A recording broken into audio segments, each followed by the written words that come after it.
In this video, I'm going to show you how to change the language on YouTube TV so you can customize your viewing experience. While YouTube TV doesn't have a dedicated language setting within the app itself, the language displayed is typically based on your Google account settings or device preferences.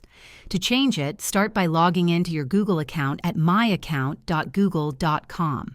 Once logged in, click on Data and Personalization from the left-hand menu. Then scroll down to the General Preferences for the Web section and select Language. Here you can add or change the preferred language for your account. If you're using the YouTube TV app on a smart TV or streaming device, the language may also depend on the device's system settings. For example, go to your TV or device's settings menu, find the language option, and adjust it to your preferred language. After making these changes, restart the YouTube TV app to ensure the new language takes effect. Keep in mind that while most of the interface will update, some content or channel-specific elements may still appear in their original language due to licensing restrictions. And that's all there is to it.